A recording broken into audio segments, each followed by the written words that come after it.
Sejam bem-vindos a mais um podcast Fala Comandante, número 84. Rapaz, estamos indo longe. Daqui a pouco chega os 100, depois os 500, depois os 1000 e nós vamos estar vivos até os 10.000. Muito obrigado pela presença de cada um de vocês, tanto vocês que fazem parte da TV Metrópole, que estão aí nesse domingão nos assistindo, quanto você que está com o celular na mão nos assistindo no YouTube.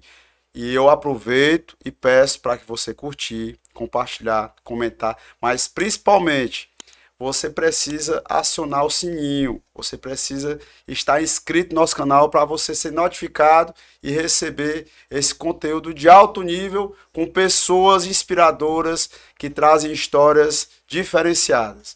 Eu sou o Edson Borges, mais conhecido como o Sargento Borges. Ele está de volta, senti falta dele na gravação passada. E aí, meu comandante? Como é que foi ficar só aí na última gravação? Senti sua falta, posso aqui confessar. Mas estamos aqui para mais uma gravação. Hoje o nosso convidado é mais do que especial, o SD J. Monteiro. Ele é 3 vezes especial, o homem é... Triatleta. O que significa o triatleta? É porque ele tem numa atividade só, uma atividade esportiva, 3 tipos de esportes, é isso? 3 modalidades em uma prova só. Ele vai explicar, né? Pronto, é verdade. Meu amigo J. Monteiro, muito obrigado pela sua presença aqui conosco. E eu gostaria que você se apresentasse como gostaria de ser apresentado. Boa tarde a todos, né? Bom dia, boa tarde, boa noite, porque aqui é gravado. É só uma deixazinha aí para não... Entendi. Nós estamos gravando à tarde, mas na TV Metrópole vai de manhã. E as pessoas vão assistir no YouTube em vários horários. Então não vou dar o... Não, mas já tem isso não, tem caixagem então, não. Fica à vontade. Muito obrigado pelo convite, né, Sargento Borges, comandante. Meu nome é J. Monteiro, né, nome de guerra. Eu atualmente estou no batalhão BEP, né, Batalhão Especializado em Policiamento do Interior. E eu estou aqui para falar um pouco da minha história, né? Não só como militar, mas sim a história no esporte que realmente transforma as vidas, né? Como transformou a minha, né? Com certeza, meu. Então, antes de você ingressar na Corporação Polícia Militar, você já praticava o esporte? Sim, eu pratiquei... O meu início foi em 2004, através de um projeto social. Você me permite lhe interromper? Sim. Me desculpe. Para a gente começar antes do projeto, vamos começar lá na Gênesis, como eu costumo dizer. Pronto. Você é de onde? Filho de quem? Era muito danado quando era criança. Não. Começou a querer correr porque a mãe corria muito atrás de você. De onde lhe inspirou para você seguir a carreira de triatleta e depois a Polícia Militar. Então, começa lá desde menino. Eu gosto, isso aí eu gosto, isso aí eu gosto. Eu nasci e me criei até os 17 anos, mais ou menos, ali na Praia do Futuro, mais conhecido como Vicente Pinzon. Olha só. Certo? Subindo duna. Aí, inclusive, né, não sei, coisas do destino, eu morava próximo o Clube dos Oficiais ali, né? Inclusive, nadei lá. Comecei a nadar no triatlon lá, né?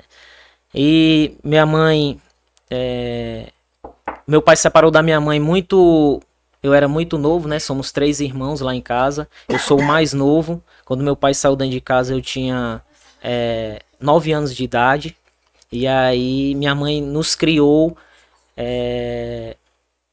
assim... forte, né? Três, eu e mais 2, né? Somos 3 lá em casa. Tenho mais 2 irmãos. Então, assim, ela foi muito guerreira, né? Em nos criar...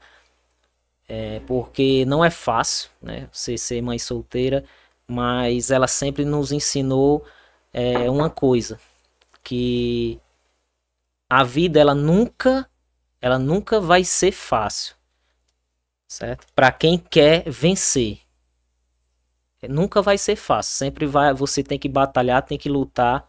E aí ela saía para trabalhar, ficava eu e meu irmão do meio, né, o mais velho também saía para trabalhar, e a gente cuidava da casa, digamos assim, né? Eu e o meu irmão do meio. Diferença de 1 ano e meio, mais ou menos.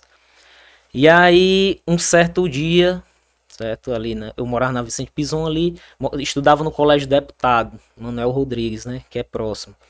E aí, um certo dia eu vi um catálogo, né? Falando do triatlo, não sabia nem o que era.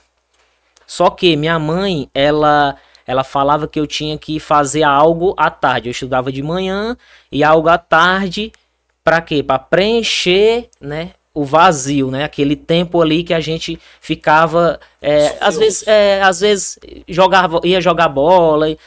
A brincadeira antigamente mais era isso, né? Bola, pipa, peão.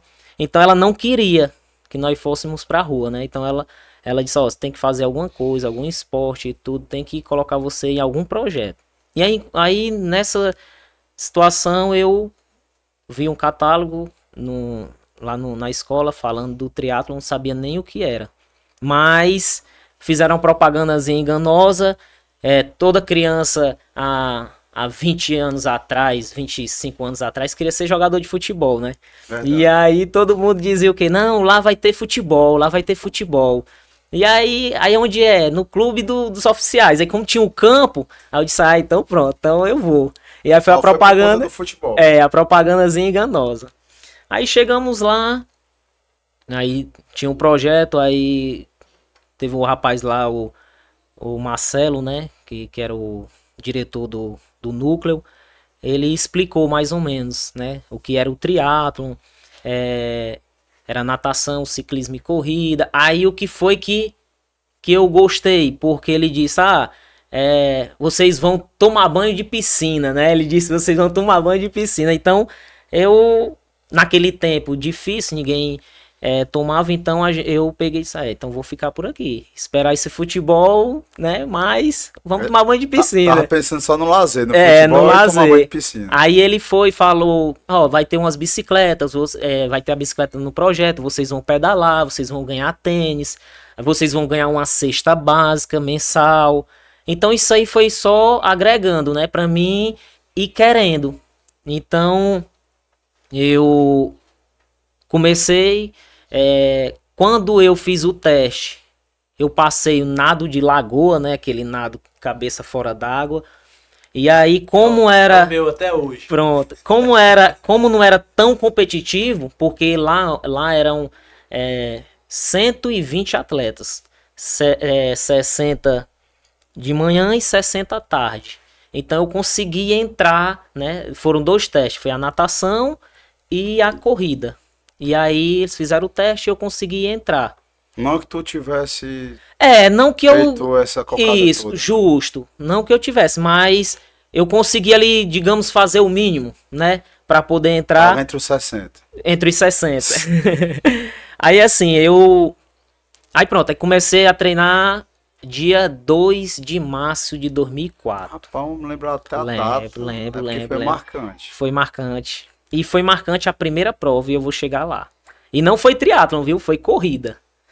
Aí eu comecei a treinar, né? Aí tinha um treinador nosso lá, que ele dizia assim, vocês agora vão tomar banho de piscina. Aí botava a gente pra ficar dando volta na piscina, que se eu não me engano lá é 12,5. Então a gente dava muita... Eu lembro que ele, na primeira semana foi tipo assim, uma adaptação, mas na segunda já foi tipo 52 piscinas. Vocês vão nadar hoje 52 piscinas, 52 batidas.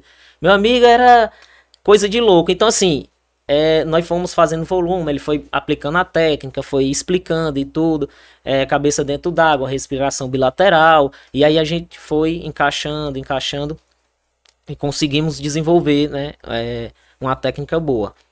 E aí quando foi no dia 30 de maio de 2004, eu fui participar da corrida dos 85 anos do Colégio Militar de Fortaleza. Aí foi a prova que foi, tipo, marcante, que eu disse, não, decisivo. É isso que eu quero. Aí eu fui competir, chegando lá teve a largada. Na hora da largada eu não tinha noção, né? Eu tinha 15 anos, nunca tinha competido, não sabia. Fui na frente porque o técnico... Larga na frente, os coelhos. Pronto, o técnico dizia assim, tu tem que largar na frente. larga na frente e vai. Aí eu peguei, Que lasca. aí larguei. Quando eu larguei, Arthur, pode ficar à vontade. Não tem nada não. quando eu Vou chamar larguei, eles aqui pra... pronto, quando eu larguei, aí ele pegou o tiro de canhão. Bum! Na hora que eu tentei correr, me empurraram. E aí eu caí, tenho até hoje a marca aqui. Caramba. E no joelho. Quando eu caí, veio na mente, né? Tipo, para, né? Porque você sente dor, né? E tal. Não tem noção, o pessoal passando. Aí eu disse, não vou parar, não. E foi uma das minhas melhores corridas. Eu fechei os 5km para 16:47. Como é que é, mãe? Tu Eu fez fiz 5km em 16 minutos? 16:47. Ah. Eu fui o 19º geral da prova, com 15 anos de idade. Cara, Aí eu peguei, foi. Aí fui primeiro geral, né? Foi. Pronto, aí foi a minha primeira. Quando eu subi no pódio, que eu não tinha noção, né? Não sabia que ia subir em pódio, ia ganhar medalha e tudo. Não tinha noção. Eu achava eu achava que correr era uma categoria só, era os primeiros que chegassem. Aí o meu técnico chegou pra mim e disse, mas eu tô muito feliz. Que era e é porque tu perdeu ali 1 minuto naquele. Justamente, assim, mais ou menos ali 30 uma. segundos, Pronto. 40 segundos. E o meu técnico, o primeiro técnico meu foi. Ele era no tempo o major do bombeiro, Damien Johnson. Ele tem até um irmão que é da PM, que eu acho que é coronel hoje, Jansen. Pronto. Ele foi meu técnico, né? No projeto social. E ele, cara, tô muito feliz por ti. Eu lembro disso, né? Ele falando, tô muito feliz. Se prepara que tu vai subir no pódio. Aí eu. Subir no pódio? Ele disse, tu foi o primeiro, cara. Tu foi o primeiro do projeto. Porque o projeto tinha 600 atletas, no geral, que eram 5 núcleos, né? 120 em cada um. Então, fui o primeiro do projeto. Então, foi assim ninguém esperava, na realidade, né? E aí, eu consegui, né, essa prova aí, graças a Deus. E aí foi o início, digamos assim, que foi o amor mesmo que eu tive. E eu disse, não, é isso aqui que eu quero. Aí eu competi em 2004, fui... Aí em julho, eu fui pro Pan-Americano dia 4, lá em Brasília. Aí tu disputou o Pan-Americano representando o Brasil.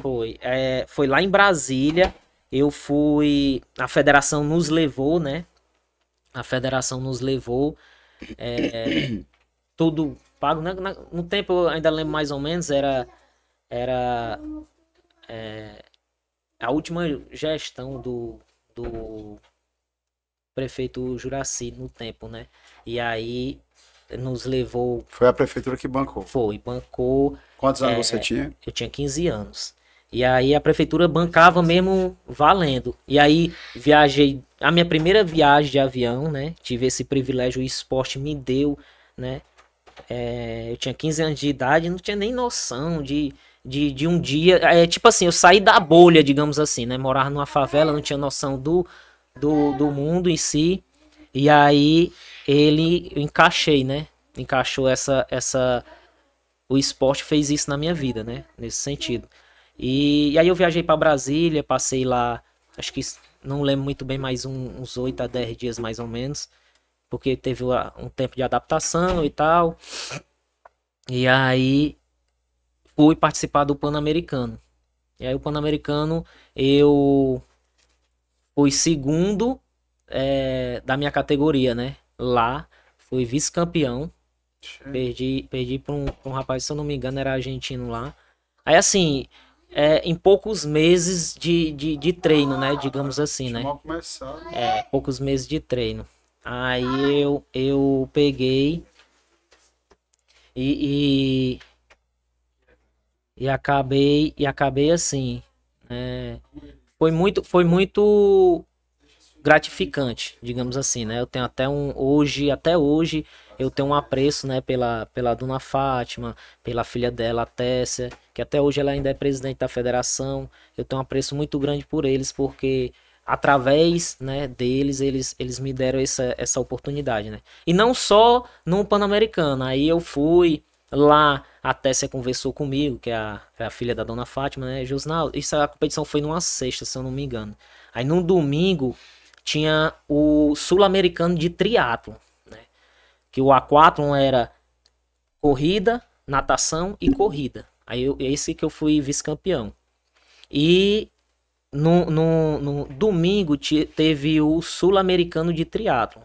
E aí ela perguntou se eu queria fazer e tal. Josnaldo, não quero que você vá querer se cobrar. Não, eu quero que você vá e sinta a prova. Veja como é uma prova internacional e tal, o nível. Aí eu, não, vou sim.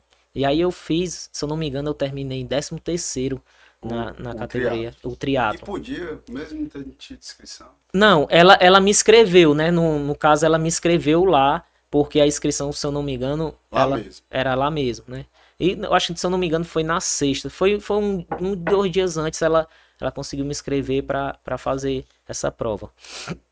Aí assim, depois eu voltei, aí participei de 4 etapas do Norte e Nordeste, né? Fui vice-campeão em 2004. Viajei para Belém, para Maceió, para Salvador e para São Luís. Um começo bem promissor o seu, né? Porque ele já começou ganhando, subindo no pódio, já participando de muitas competições. Pronto. O começo foi fantástico, assim, foi algo que eu achava, né? Até voltando um pouco, eu lembro que a gente teve uma reunião com uma mini palestra do técnico lá, o Major Demi Johnson, no tempo. Ele disse, daqui vão sair atletas, aqui vão sair, né? Infelizmente alguns, muitos aqui estão começando, mas alguns vão ficar pelo caminho, vão sair do projeto e tal, não vão querer. Mas outros vão ser atletas e, quem sabe, campeão olímpico e tal, né? Representar bem o Brasil, mas o objetivo aqui é fazer verdadeiros cidadãos, né? Então isso marcou, porque eu achava que eu ia ser um desses, né, atleta, né, da elite e tudo. E aí hoje eu pego um gancho que ele falou que foi fundamental. Ele disse, daqui vão sair militares, vão sair PM, vão pro exército, vão ser bombeiro, o objetivo é ser verdadeiros cidadãos. Então, assim, o objetivo do projeto é esse. E hoje eu vejo que naquele tempo, o triatlon, ele me deu duas coisas que até hoje eu tenho comigo, né? Que é disciplina e superação. Isso me ajudou desde o tempo que eu fui do EB, desde o tempo do EB até hoje, né? Até hoje na polícia, ele me ajudou. Passou quanto tempo no EB? Passei 4 anos. Passei 4 anos no EB, aqui no 23BC. Me alistei, né? Passei 4 anos. Aí saí. Aí tinha vontade de dirigir e tal. Fui motorista de caminhão e tudo. Aí fui motorista da Fretcar, meu último emprego. E aí voltei a estudar para a polícia e consegui passar em 2016 o concurso, né? Entrando em 2017. Eu acredito que na sua atividade como atleta exige uma disciplina muito grande na questão alimentar. Lá no começo, 15 anos de idade, tinha alguma disciplina dessa natureza? Ou... Não, infelizmente não tinha. Porque assim, como eu falei, né? Eu venho de uma família humilde, né? Da periferia. A minha mãe, ela, muito das vezes, ela deixava de almoçar no trabalho para levar o almoço pra gente, né? Então assim, eu costumo muito dizer isso, minha mãe é muito guerreira. Eu fico até, às vezes, um pouco emocionado quando eu falo dela, porque a minha mãe, pra mim, é tudo. É interessante que a história de nós, policiais militares, principalmente quem vem do quadro de praça, hoje sou oficial, mas mais da metade da minha carreira foi praça, vem das classes mais básicas, simples da sociedade, das classes mais pobres. Então, cada um que chega aqui para contar a sua história, a gente se depara com uma situação de dificuldade, de sofrimento, de superação, principalmente, né? Que a gente passa, porque nós viemos do meio da sociedade, nós somos fruto da sociedade. E principalmente da sociedade periférica, porque algumas pessoas hipócritas que se declaram estudiosos e que conhecem a segurança pública e taxam o policial militar como mecanismo opressor do Estado, esquece que a imensa maioria do policial militar é preto, pobre e que tem o sofrimento tanto quanto qualquer outro que está passando dificuldades. Sem falar que os nossos familiares, que são civis, como faz parte também dessa sociedade, estão lá na periferia. Não tem nenhum morando na área nobre de Fortaleza, não. Pode ter certeza disso. Certeza. Eu adianto, por mais que seja gravado, mas eu vou deixar registrado. Amanhã, dia 6 de junho, estarei na Assembleia Legislativa do Estado de Ceará, às 14 horas, numa audiência pública na Comissão de Direitos Humanos, em que nós temos um maior respeito ao presidente dessa comissão, o deputado Renato Rosendo,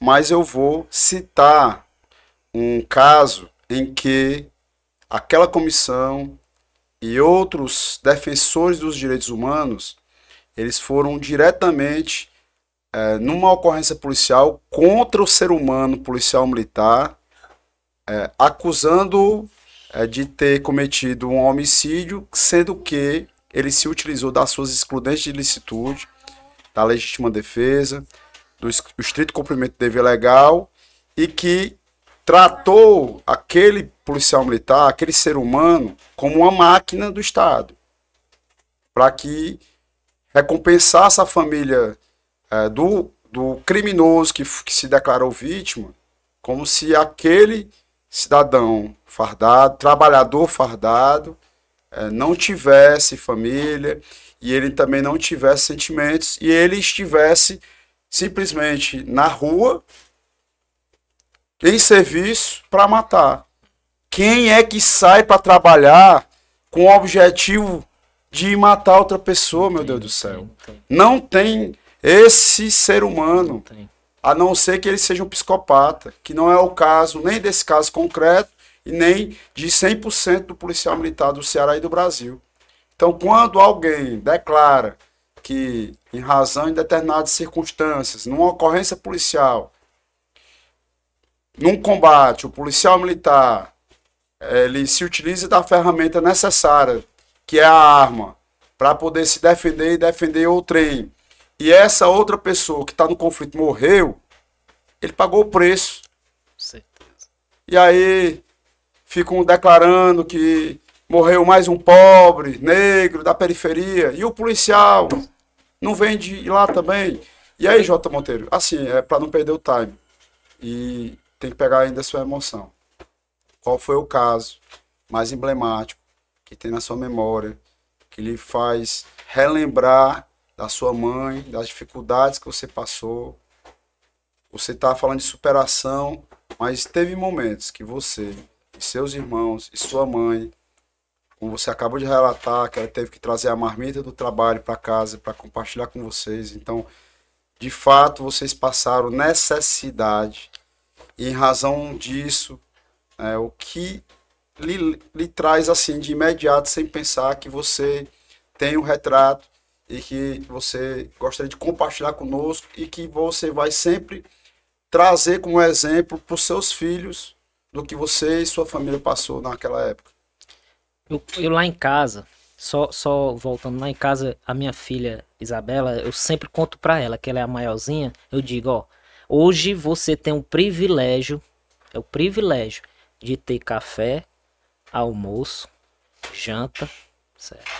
Merenda, colégio particular, entendeu? Eu venho de escola pública. A minha mãe, ela batalhou muito, não foi pouco não, foi muito, trabalhou muito para nos dar o melhor, né? Na medida do possível, né? Ela fazia faxina nas casas, ela pegava roupa, né, de pessoas para lavar em casa, para fazer um extra. Então assim, ela dizia uma coisa que até hoje fica marcado. Ela dizia: meu filho, eu batalho, eu luto para vocês ser pessoas de bem, para vocês nunca ir pro caminho errado. Então, assim, o que mais ficou, né, e o que nos deu força e nos dá até hoje é essa garra que ela sempre teve, né? Essa garra que ela sempre teve de nos dar o melhor na medida do possível e nos mostrar, dizer, ó, não precisa pegar nada de ninguém. Se você estudar, se você for pelo caminho certo, seguir o caminho de Deus, você pode ter certeza, você vai vencer. Ela sempre disse isso pra gente, entendeu? Pros três. É tanto que, graças a Deus, eu tenho o privilégio né, de dizer que somos 3 irmãos lá em casa e nenhum, né, eu e mais 2, nenhum enveredou para o pendeu por caminho errado. E é porque nós morávamos numa favela pesada. Vicente Pinzon, para quem conhecia naquele tempo, mais conhecido como Lagoa do Coração, entendeu? Então era uma favela muito pesada. Suscetível a você. E eu lembro, era criança, mas eu lembro que Boca de Fumo tinha perto de casa, era minha casa, 3, 4 ruas depois, era uma Boca de Fumo, entendeu? E oferecer, várias pessoas ofereceram, graças a Deus, né? E segundo a minha mãe, porque ela dizia: meu filho, esse caminho não é o certo. Esse caminho não é o certo. Era tanto que no tempo, quando a gente, né, ficava, eu já no projeto, chegava ali 4, 5 horas da tarde, e aí ela chegava do trabalho mais ou menos esse horário também, ela deixava a gente ficar ali um tempinho até as 7 horas. 7 horas passa pra dentro. Não, mãe, não, pra dentro. Ela sempre teve esse controle, né? Que eu acho que hoje, infelizmente, não existe, né? Um dos problemas, porque é um leque, né, de problemas na sociedade, mas um dos problemas é esse controle que várias mães, pais não têm com os filhos, né? Não sabe o que tá fazendo, com quem tá. Minha mãe não. Minha mãe sempre ela teve isso. Ela sempre chegou e disse: ó, eu quero que você esteja tal hora em casa e a tal hora.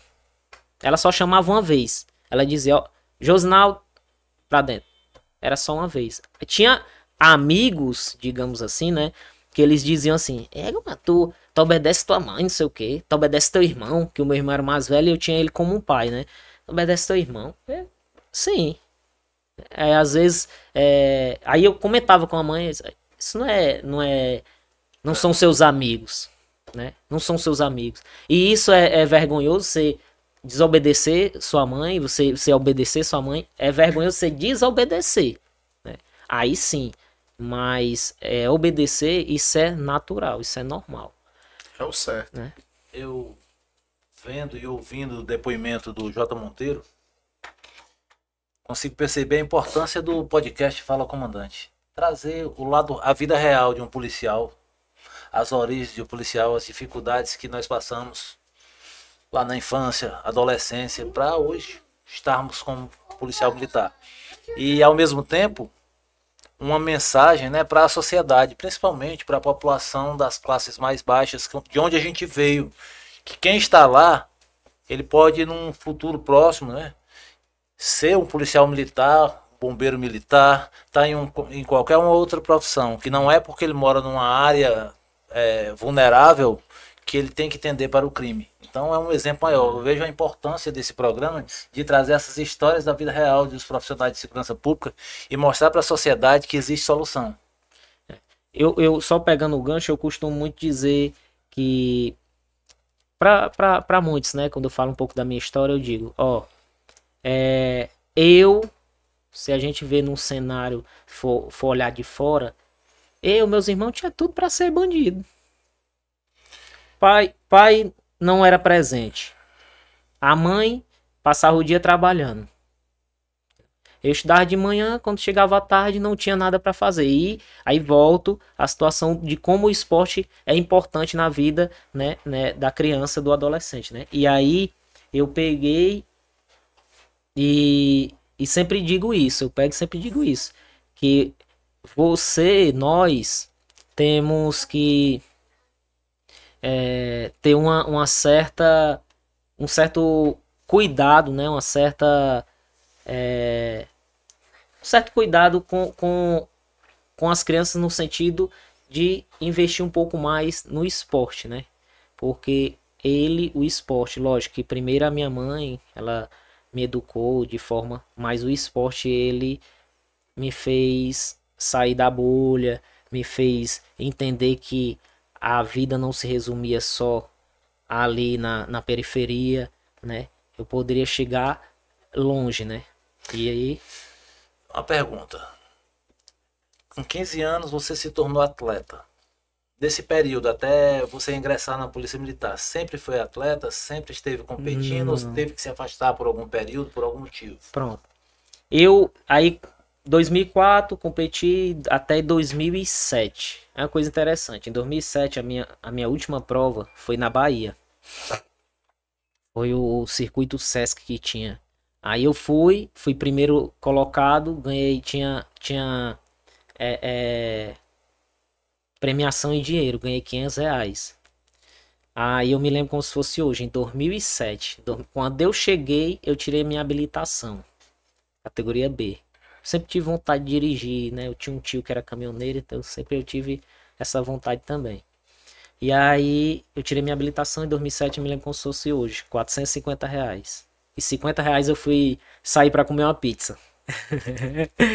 Comemorar. E aí, em 2008, 2007 foi minha última prova. Em 2008 eu entrei no EB, né? E aí fiquei EB é o Exército Brasileiro. Fiquei de 2008 a 2012. Fui motorista, né? Fui motorista lá. E aí saí, fui... Aí tinha vontade de ser caminhoneiro, fui ganhar aí a estrada, né? Passei quase 3 anos rodando pro Pará, né? Puxando madeira do Pará e tudo rodando, aquela região norte ali. E aí me juntei com a minha atual esposa em 2014. 2014, e aí eu não vou parar. Estou com ela e vou rodar mais não. Aí a Isabela, ela ficou grávida da Isabela. E aí nesse período, né, de 2000, eu fiquei até 2012 eu ainda corria no EB, né, no Exército, até corria ali que exige, mas depois eu parei total. Fiquei parado total de 2014 até 2016, digamos, né? 2 anos. Porque aí depois, eu já pensando em entrar na polícia, né? Eu já comecei a fazer a minha corridinha. Né? Por qual motivo você pensava em ingressar na Corporação Polícia Militar? Busca de trabalho ou alguma identificação com a atividade? Eu sempre tive vontade, né? Eu achava... Tinha o padrinho do meu irmão, do meio, ele foi do choque, no tempo do COI. Né? Ele morava em frente lá em casa, morou um tempo em frente lá em casa. Então eu era criança, mas eu via ele chegando boina vermelha e tal. Eu achava muito massa. Então isso era um amor adormecido, né? Digamos assim. E aí quando eu comecei a rodar, aí quando eu me juntei e aí eu entrei na Frete Car, foi no tempo que eu entrei na Frete Car, fui motorista rodoviário, aí rodava, né, pro interior. E aí um belo dia eu reencontrei um amigo meu, né? O Felipe Queiroga.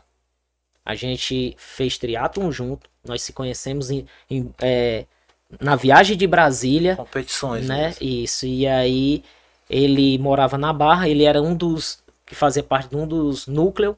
E aí a gente pegou uma amizade boa. E aí se vimos o EB junto. E aí ele passou na polícia, se eu não me engano, ele é da turma de 2014. Aí quando foi numa viagem, ele tava indo para Marcos, que ele ia entrar de serviço. E eu era o motorista. E a gente se conheceu ali, na realidade se reencontrou, né? E aí aí começam a conversar e tudo, conversa vai, conversa vem. Ele, macho, E aí, mancha? Aí eu perguntando da polícia e tudo, que tinha vontade. E aí ele foi um dos que deu um empurrãozinho, né? Digamos assim, macho, pois vai, mano. Dá certo. E aí a gente foi trocando ideia. E aí eu comecei a comprar um material. Comecei a tentar. Não tinha tempo pra cursinho, né? E aí comecei a estudar. E eu sempre fui... eu sou evangélico, né? Então eu sempre tenho esse pensamento de... o que Deus tem pra nós, ninguém tira. Quando ele determina, né? Ele determina a sua vitória, ninguém consegue apagar, né? Ninguém consegue lhe derrubar. Então, quando foi, isso é interessante. Só voltando, em 2012, quando eu saí do EB, eu tava na casa do meu irmão, ele morava na Maraponga. Aí eu tava lá do mais velho. Tava lá e tal, conversando com ele. Aí chega uma missionária, né? Ela foi. Aí ela começou. Conversou com o pessoal lá e tal. Aí teve uma merenda. Quando ela ia embora, ela disse: eu vou orar. Vamos aqui, vou orar pra todos aqui. E aí ficou todo mundo e ela começou a orar. Quando ela chegou em mim, ela disse assim, isso em 2012, ela disse assim, ó, Deus está me revelando que você vai ser um homem de farda. Aí Caramba. glória a Deus, né? Glória a Deus. Aí ela... E quando você passar, você não vai morar aqui. Você vai morar em outra cidade, você vai para longe. E aí eu fiquei com aquilo. Na hora, como eu fui do exército, na hora eu pensava que era a ESA. E eu já tinha tentado uns 2 concursos da ESA, né? E aí eu tentei também em 2012, mas não deu certo. E aí, vida que se segue, né?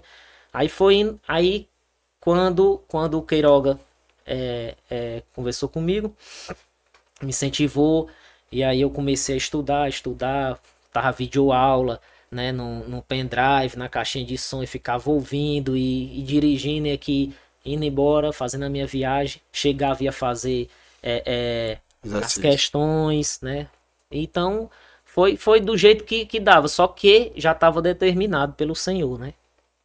Aí eu dizia, e aí eu não lembrava, né, dessa situação.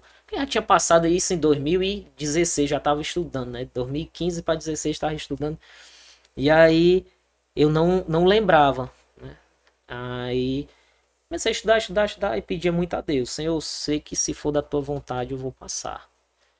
E aí eu consegui, né, passar no concurso, passei na T1, foi até no tempo, o governador era o Camilo, foi 5 mil vagas, né, o concurso, em 2016, aí eu fui na T1. Fez o curso em 2016 ou 2017? 16, aí nós entramos em 2017. Qual mês você esteve?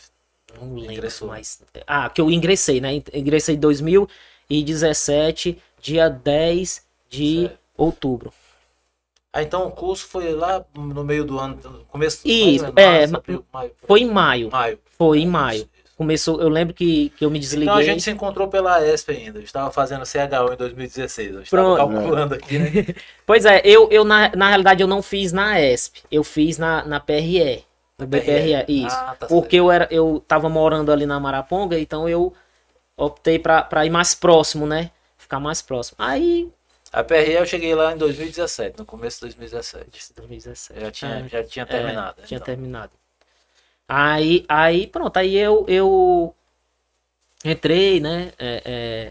E na polícia. Quando eu entrei, na minha formatura, lá no centro de eventos, quando eu passei a pronto, que eu cheguei, que eu tava indo pra casa com a minha mãe, com a minha esposa e tudo, aí a minha mãe foi e disse assim, meu filho, você lembra daquela missionária que ela falou? Lá na casa do seu irmão. Aí veio na memória. Aí eu disse, Deus é perfeito, né? Então assim, é o que eu digo. Quando Deus determina, não tem bom. E outra coisa. Quando ele lhe leva para o deserto, é porque ele quer exaltar você. Isso ele fez com Moisés, né? Ele lhe tira do conforto. Leva para o deserto, que eu digo, é tirar do conforto. Quando ele lhe tira do conforto, é porque ele quer lhe exaltar.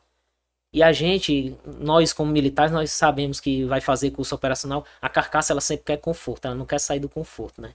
Então quando ele lhe tira é porque ele quer lhe preparar, né? Então assim, quando ele me, eu tenho muito isso, quando ele me tirou do EB, que ele me jogou pra dirigir, pra pegar a estrada, já pra me ter noção e ver que aquilo, né, aquele sonho que eu tinha de infância de motorista, não era o que ele queria, mas ele realizou por um período para ver que não era aquilo, não era o que ele queria, né? Mas ele realizou num período, por ser minha vontade, eu creio nisso. E aí me colocou aonde eu tinha muita vontade, que era na polícia. Para saber um pouco mais da sua história, você concluiu o curso lá no Batalhão de Polícia Rodoviária Estadual? Isso. Permaneceu no batalhão? Não. Foi classificado em outra unidade? Pronto, aí vem a segunda mensagem da distante. Pronto, a minha esposa, ela passou ela passou no concurso do IF, do IFCE, né? E aí só tinha vaga em Camusim. A colocação dela só dava certo em Camusim. Era Acaraú ou Camusim, mas como eu sabia que Camusim era mais tranquilo, porque eu viajava pra lá pela Fredcar, e aí eu disse, não, nós vamos pra Camusim. E aí ela foi e eu no curso de formação, né? E aí ficou distante eu, Senhor, e aí como é que vai ser? Mas descanso no Senhor. E aí quando eu passei a pronto, nós fomos lá pro QCG. Aí saiu lá o coronel começou a classificar, ó, do numeração tal até o tal, tudo no quinto, centro seguro. Oh, e eu tava, ó, eu disse, ai, Senhor, e agora? Como é que eu, no quinto e Camusim? Aí é assim mesmo, Deus sabe todas as coisas. Aos 49 do segundo tempo, já tinha dado fora de forma, e ele disse, última forma, volta. Tô precisando de 30 que more lá na região Jijoca, Acaraú, Camusim, Granja, pra lá. Eu Fui correndo. Rapaz, Aí deu uns 50. É muito abençoado. Aí eu dei uns 50. Aí eu. É quando tem que ser, meu irmão. Tem que ser. Eu sei que aqui eu vou ficar. E aí eu consegui. Passamos ainda. Aí fomos pro BPTU, né? Passamos ainda umas 2 semanas aqui. Fui na Beira-Mar e depois fomos transferidos pra lá. Aí fiquei lá até. Aí em Camusim eu fiquei até 2. Agora. Qual é o batalhão, Camusim? Não, na realidade, aí pronto, aí o BPTU, eu era em Jeri, né? Isso. Aí eu trabalhava no BPTU, né? Que é a segunda CIA lá em Jeri. Aí eu trabalhava lá e ia pra Camusim, né? E aí, quando eu tinha, acho que uns 5 a 6 meses de polícia, mais ou menos, eu fiz o curso do CDC, né? Curso do choque. E aí eu consegui, né? Concluir o curso. Foi o 10º CCDC. E aí eu fui... Qual ano já? 2018. 18. Isso. Foi em maio. Mais ou menos nesse período tava terminando o curso. Se eu não me engano, começou dia 2 de maio e terminou dia... Ou não, dia 1º de maio, coisinha assim. E aí terminou no comecinho de junho. E aí, passei a pronto. Aí me diziam assim... É engraçado, eu dizia... Quem me chamou para fazer esse curso foi um amigo meu, né? Lá do Camusim. Conheci ele era do Cotá, e aí eu dizia pra ele, né, macho, eu tenho muita vontade de ir pro Cotá. Eu estudava, só pros senhores terem ideia, eu estudava, e aí quando eu via o Cotá passando, eu dizia pro meu cobrador, quando eu tava viajando o Cotá passava, eu dizia pro meu cobrador, macho, eu vou passar na polícia e vou trabalhar nessa polícia aí. Eu vou pra essa companhia. Eu dizia isso. Ainda bem que você já tinha noção, né? A turma chega pra mim e diz assim, como é que a gente faz o concurso do raio? As pessoas não entendem que é a polícia militar e lá dentro você se especializa para um desses batalhões, né? Raio, Cotá. Aí eu peguei, aí eu falei com ele, aí eu tava, no tempo tinha o Divisa, né? Tinha até o curso do Divisa. Isso. Aí eu peguei... Fiz o TAF do Divisa. Quando foi começar, aí a ESP disse, não, vai começar agora não, que parece que tinha que chegar munição, alguma coisa do tipo. Não vai começar agora, talvez só daqui a 2 semanas. Aí, resumindo, eu tranquilo. Aí abriu o CDC. Né? Aí, quando abriu o CCDC, o cara, ei, irmão, bora fazer esse dito abençoado lá do Camusim, né? O J Filho, né? Cabo J Filho hoje. Ele, ei, Monteirinho, bora fazer o CCDC? Aí eu disse, macho, eu tenho vontade de ir pro Cotar, macho. Não, mas aí tu já tem um curso, macho, operacional. Daí eu, vamos pra cima. Aí eu disse, mas agora o problema, que se eu concluir o curso, e aí eu ir pro batalhão, e aí? Ele, macho, o difícil não é terminar o curso, não. O difícil é tu ser transferido. Ou seja, era mais impossível ser transferido, né? Porque o curso já é doído em si. Aí então se é difícil mesmo, né? E aí eu peguei e fui, concluí. Aí voltei. Não durou 15 dias. Eu fui transferido pro CDC. Ah, rapaz. Aí pra resumir, eu fui... morando em Camusim. Morando em Camusim. O Capitão Emerson e o Carlos Macedo. Carlos Macedo é major agora, né? Reserva. Ficou requerido dele. Aí eu fui. Aí quando... Mas também paguei aí foi uma etapa. Porque eu passei mais ou menos uns 3 meses no CDC. 1 por 3. Na realidade, eu até pensei em não ir, né? Em ver a situação de não ir por morar no Camusim. Aí eu peguei e... Aí minha esposa foi e disse assim, amor, mas não é tu que diz que tudo que Deus faz é bem feito? Então se publicou, vá. Porque Deus quer. Eu disse, realmente é verdade. Aí fui. Aí cheguei lá, me apresentei e tudo. Aí passei, na realidade a escala era 12 por 24, 12 por 48. Eu ia pra casa na folga de 48 só. Eu chegava em casa às 14 horas, 15 horas mais ou menos, do dia da folga de 48. No outro dia, 10 horas da noite, eu tinha que sair de lá. Não tinha vida. Não tinha. Só uma deixa rápida, se tu me permitir, J. Monteiro, aproveitando a oportunidade, nós tivemos com o comandante-geral da Polícia Militar, Coronel Sampaio, em que nos recepcionou muito bem antes de ontem. Foram 2 horas de reunião e levamos 18 tópicos na pauta, dentre elas exatamente a escala em que nós já tínhamos feito um estudo com as polícias militares de todo o Brasil, efetivo, população, extensão territorial, número de municípios, e mostramos que o efetivo da Polícia Militar do Ceará, com seus 23 mil homens e mulheres, ele é suficiente para que nós tenhamos uma escala de 12 por 24, 12 por 72. E em outras cidades, principalmente no interior, ficaria 1 por 3, que é 24 por 72.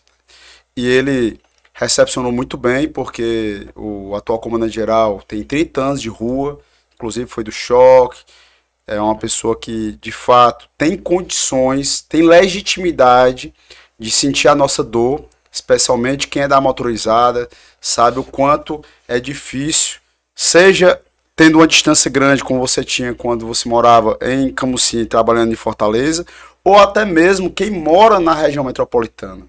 Porque é como eu citei para ele, a pessoa mora na Messejana, trabalha em Calcaia, só o tempo para ir para o trabalho é 1h30, 2 horas, depois 1h30, 2 horas para voltar para casa, então o serviço de 12 horas se transforma em 14, e a folga é muito resumida para ele dar atenção à família, para tirar disso, porque existe uma necessidade extremamente latente com relação ao orçamento familiar.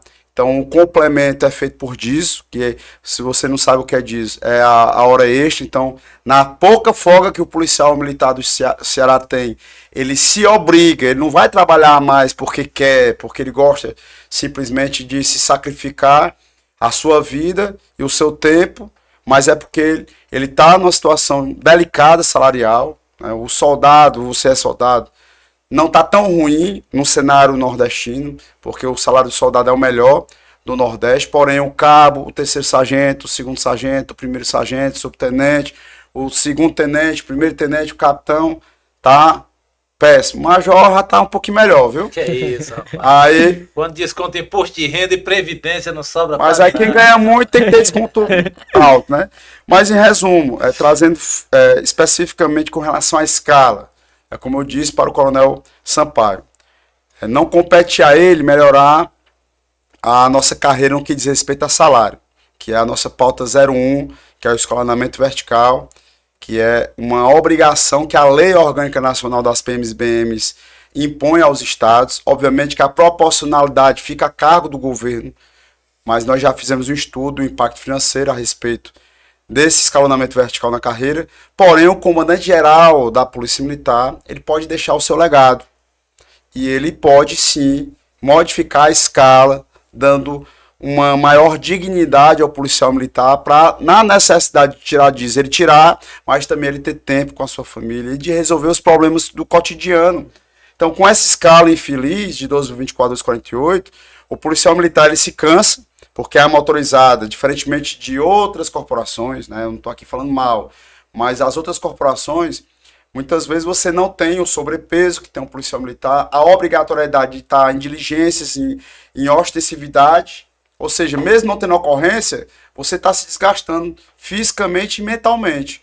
E aí, quando termina um serviço, ele já emenda praticamente no outro, e principalmente no turno B, o turno B é a noite inteira acordado. Você imagine um ser humano todo aparametrado de colete, de arma, né, com um peso muito excessivo no seu corpo, o estresse do dia a dia interno no quartel, o estresse gigantesco por conta da violência que o estado de Ceará está passando, e aí ele passa a noite inteira acordado, em diligência, em ocorrência, e aí no outro dia ele só consegue dormir, mas ele não tem condições porque tem que resolver problemas. Aí vai dormir mais cedo e não vê a família, e aí no outro dia praticamente já está entrando novamente de serviço, ou está tirando de serviço extra.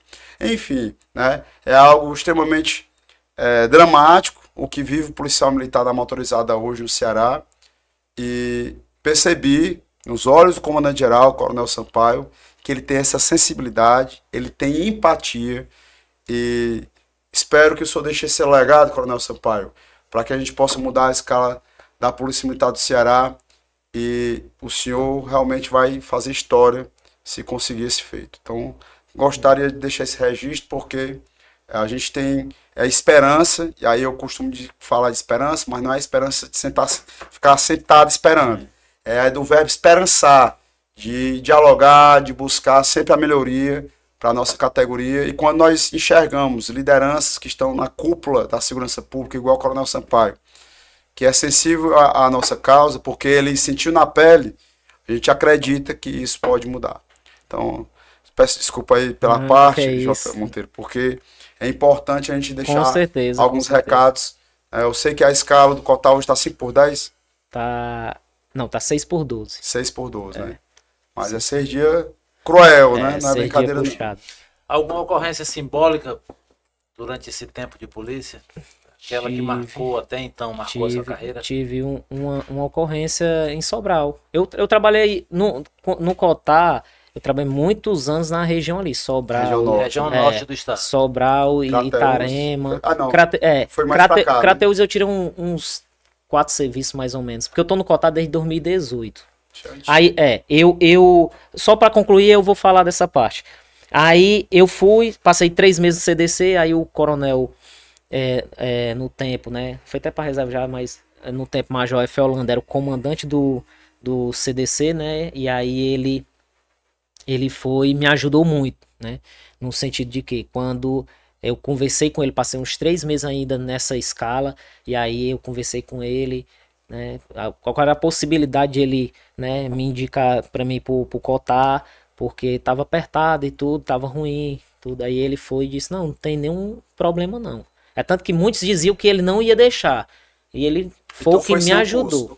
Foi. Aí ele foi, conversou com tenente, hoje tenente, né, no tempo sub J. Neto, e aí ele fez como era companhia, né, batalhão, era as companhias, né, o Cotá ainda era a 5ª companhia do choque, né. Sim.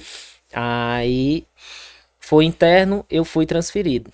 Aí fiquei no Cotá, entrei no Cotá dia 18, data bem dia 18 de setembro de 2018 eu entrei no Cotá.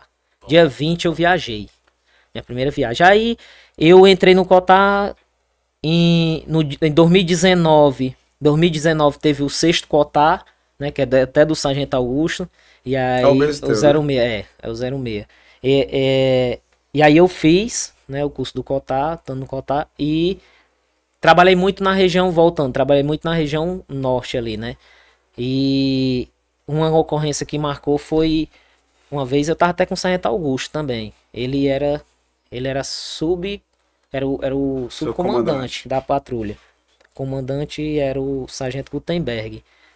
Nós tava patrulhando de madrugada e aí a gente recebeu uma ocorrência, né? Tipo, muita moto passando, muita coisa, e aí a gente se deparamos com os caras que possivelmente ia fazer uma chacina. Era o CV ia matar o pessoal. Aliás, o pessoal do PCC ia matar uns caras do CV. Que um dia, 2 dias antes, tinham matado um do PCC. Aí eles vinham vingar. E aí a gente entramos, né? E aí vem a situação de a gente. O policial tá preparado, ir para a ocorrência e ele não subestimar, digamos assim, né? Quando nós chegamos lá, desembarcamos, começamos a progredir na favela, que quando a gente entrou aqui fazendo e buscando aqui, que era mais ou menos a rua que eles estavam, quando, se eu não me engano, foi até o 06, quando ele entrou, o cara deu uma rajada de fuzil. Parece que tava esperando. E aí começou o tiroteio. E isso nem passou, só passou tiroteio, né? Nem não passou em mídia nem nada. Mas o que foi que aconteceu? Nós também abrimos fogo e foi uma que marcou, porque foi tipo assim, aonde você para e pensa, meu irmão, poderia ter morrido. Porque foi e não foi 556 não, foi 762. Caramba. 762. E por incrível que pareça, ir lá e ainda existe esse fuzil por lá, porque não foi pego. Entendeu? Então assim, aí teve o confronto lá, eles conseguiram evacuar, né? Correram. Aí na diligência, a gente buscando e tudo, aí amanheceu o dia e conseguimos ainda pegar um. Aí um ficou baleado, mas lá ali no Sobrar meio complicado. Ali Qual era o bairro? Era. Eu não lembro mais o bairro que eles foram, mas eles eram lá do Serrote, que é a cantinho lá dos Coragem, né? É onde eles dominam. Então, o que foi que aconteceu? Eles conseguiram subir na moto, um mesmo baleado, e aí não conseguimos pegar esse abençoado. Ele foi embora, conseguiu, e resumindo, conseguimos pegar uma arma ainda, conseguimos pegar um cara, prender, e pelas diligências não conseguimos mais coisas, mas foi o que marcou. Porque aí você pensa na família, né? Pensa no filho, pensa na filha, né? Na esposa. Porque se tivesse, Deus o livre defenda, acontecido, só seria mais um, né? Infelizmente, né? Só o número. Você vira estatística. A verdade é essa. Infelizmente. Aproveitando a oportunidade, chame o seu casal de filho para aparecer na filmagem. A Isabela e o Arthur. Cadê esses Isabela, Arthur, vem aqui. São as minhas Arthur, bênçãos. Isabela. A Isabela é mais tranquila. O pessoal diz que o segundo é mais complicado, né? Mas realmente porque se o Arthur tivesse vindo primeiro, eu acho que a Isabela a gente tinha pisado no freio. Porque o Arthur é mais abençoado. Meu irmão, a gente está concluindo o nosso podcast, mas antes disso eu gostaria de fazer um agradecimento à ASPRA, Associação das Praças Militares do Estado de Ceará, que por acaso eu presido. Tenho muita honra e orgulho de estar à frente dessa entidade, na qual a gente busca, juntamente com a diretoria executiva, o Conselho Fiscal, o Conselho Deliberativo, os representantes e principalmente todos os associados, quase 13 mil, forjam uma entidade que a todo momento prega a união na tropa para que a gente possa ter conquistas significativas de valorização para o policial e bombeiro militar. Graças a Deus tem um reconhecimento, inclusive da Associação Nacional das Entidades Representativas, né? Nós somos a maior entidade do Norte-Nordeste nesse segmento. e não é a maior só em números, eu tenho certeza que é a maior em qualidade. E você que está morando agora no Aracati, né? Manda um abraço para todos os nossos irmãos de farda da região do Aracati. Me lembro como se fosse hoje um subtenente questionando: cadê a Aspra? A gente aqui do interior é abandonado. Aí eu tive que lembrar para ele que eu sou de Crateús, né? Sou da cidade 350 quilômetros de Fortaleza. E eu fiz uma pergunta: comandante, o senhor é associado? Sou associado. Pois a associação é o senhor, sou eu e todos os associados. Então não é o Borges como presidente, que não é onipresente, porque nós não somos Deus, que vamos ocupar espaço. Depende de pessoas que assumem responsabilidade em cada região. Então, se o senhor tiver interesse em ser nosso representante, para ser um braço da associação aqui, para trazer benefícios, para poder fazer esse trabalho junto com os associados, o senhor está convidado. Obviamente ele não aceitou e nós temos essa dificuldade, porque esse sentimento de pertencimento é onde nós reverberamos em todos os lugares, por isso que hoje o slogan da nossa gestão é: aqui você é parte e é protegido, para que o associado da Aspra tenha esse empoderamento. A associação é dele, nós temos transparência com receitas da despesa e tudo que entra, que sai, quais são os investimentos, no que a gente está utilizando o dinheiro para beneficiar o associado. Porém, em alguns momentos fica uma lacuna por falta de alguém chamar para si o protagonismo e dizer: eu sou representante da Aspra e na região nós temos uma grande liderança, o Sargento Fernando, só porque é de Russas, né, nós trouxemos o Felipe, o Cabo Felipe de Limoeiro, mas no Aracati a gente está tendo uma dificuldade de alguém chamar para si ali esse senso de pertencimento da Aspra. Inclusive nós idealizamos uma caravana que vamos fazer nesse mês de junho na cidade de Canindé, posteriormente em Itapipoca, e em novembro vai ser em Aracati. Ou seja, onde a gente sente que está tendo ali uma dificuldade maior, uma falta de presença da entidade, a gente está montando aqui para passar um dia, para levar corte de cabelo, odontologia, nutricionista, o serviço da carteira digital, da secretaria, o setor de saúde, o jurídico, enfim, fazer com que seja um dia de ação da Aspra naquela cidade, mas o ideal é que exista uma constância com alguém que faça com que a associação literalmente esteja presente. Mas, de toda maneira, J. Monteiro, meu irmão, no final do podcast a gente traz uma mensagem que a gente chama de comando. E eu gostaria de saber do Major Teles qual é o comando, de acordo com o que foi conversado pelo J. Monteiro, da sua trajetória. Mais uma vez, superação. Olha, não pode ficar imitando todo podcast a mesma palavra, não. Vamos aqui dar uma modificadazinha, viu? Vou deixar passar dessa vez. E disciplina, né? E disciplina. Não, mas calma aí a minha parte. Calma, que você já fala. Já disse a metade, deixando a outra, ele não entendeu. Eu já tinha. Não entendeu. Não entendi, pois explica aí. Não, eu falei superação esperando ele dizer. O meu comando é exatamente isso: disciplina e fé. É o que eu enxergo na sua vida, desde quando criança, com sua mãe, com seus dois irmãos, como um atleta do triatlo, ingressando na Corporação Polícia Militar, com essa bela família, acreditando sempre em Deus. Eu falo como uma pessoa que era muito descrente das religiões, continuo ainda sendo cético, porém eu sou uma pessoa que sempre acreditei muito em Deus. E como eu já aprendi, Deus não está debaixo de pedra nem de pau. Ele está no coração da gente para que a gente possa acreditar em algo que é inexplicável, que é o que nós chamamos de Deus. E essa fé é que traz a superação. Então, meu irmão, parabéns pela sua história. Eu gostaria que você destinasse esse comando final junto com sua família, um casal lindo, que é abençoado. Amém. E eu quero só agradecer, né, a oportunidade de falar um pouquinho da minha história, né, que se fôssemos conversar aqui de histórias, né, e aí bota o dia inteiro, noite. Então, assim, eu só quero agradecer para falar um pouquinho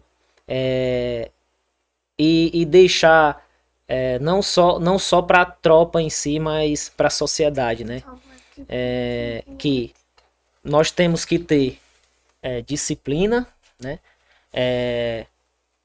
Disciplina, fé, como você falou, e superação, né? Por quê? Porque a disciplina, ela nos faz a gente seguir um caminho e chegar no objetivo, né? Ela nos dá essa oportunidade, né? Ela nos disciplina a chegar a um objetivo que a gente traçar. E é fundamental você ter essa disciplina. A superação, porque não é fácil. Não é fácil, né? Não só para nós como militares, mas na sociedade em si, você seguir o caminho certo. É complicado. Você tá andando, você tá buscando ali, fazendo as coisas certas. Você leva uns tombos, digamos assim, né? Quando você quer fazer as coisas certas. E fé porque, como eu falei aqui, Deus na minha vida, ele já agiu várias vezes. Isso foi só uma das vezes que ele agiu, né? Mas Deus, ele agiu na minha vida várias vezes. Vários momentos ele me mostrou que ele é Deus e que ele está acima de todos e que nós, né, só passamos por problemas, por dificuldades. O inimigo, ele só consegue colocar a mão na gente quando Deus permite, entendeu? Assim aconteceu com Jó, né? Então, quando Deus permite, e ele está no controle de tudo. Várias vezes ele já me mostrou isso, que ele está no controle de tudo. E eu quero finalizar agradecendo mais uma vez pela oportunidade e que tô de braços abertos, se o senhor quiser um representante em Aracati. Olha aí.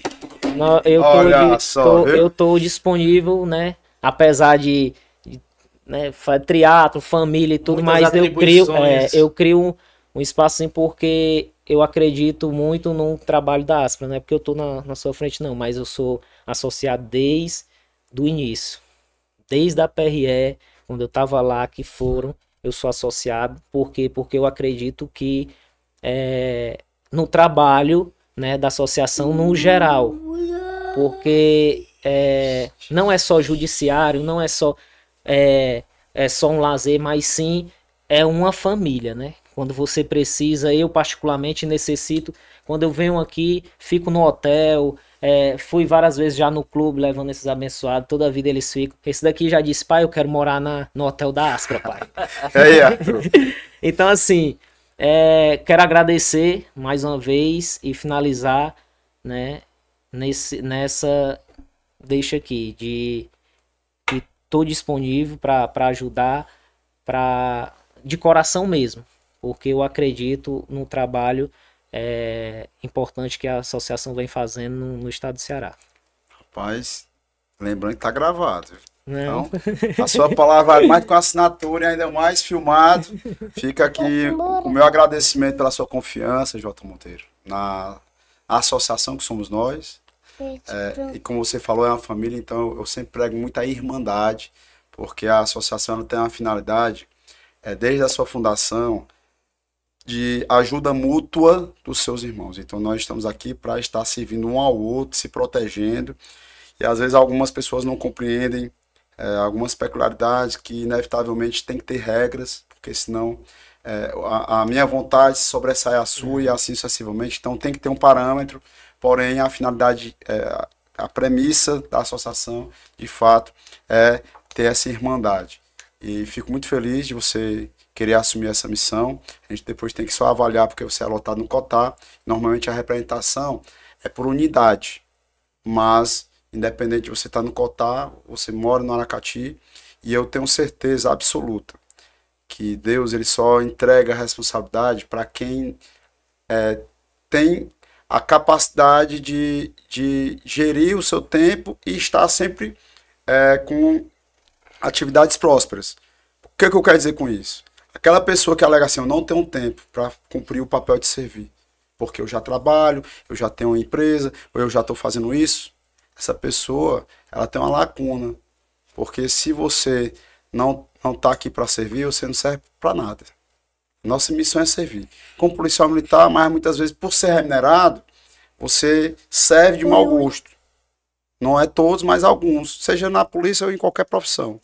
Mas quando você é voluntário, e ainda mais no nosso caso, porque O policial militar, ele protege, ele serve a população de maneira geral. E a associação, ela serve ela mesma, através dos seus.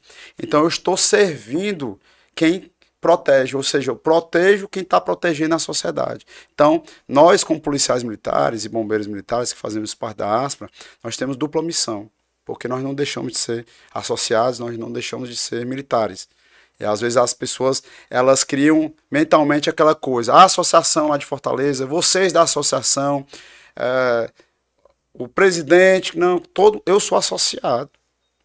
Eu estou presidente e eu estou deixando a minha missão, estou cumprindo a minha missão, aliás. Porém, estou de passagem, depois eu vou passar o bastão para outro, e assim sucessivamente.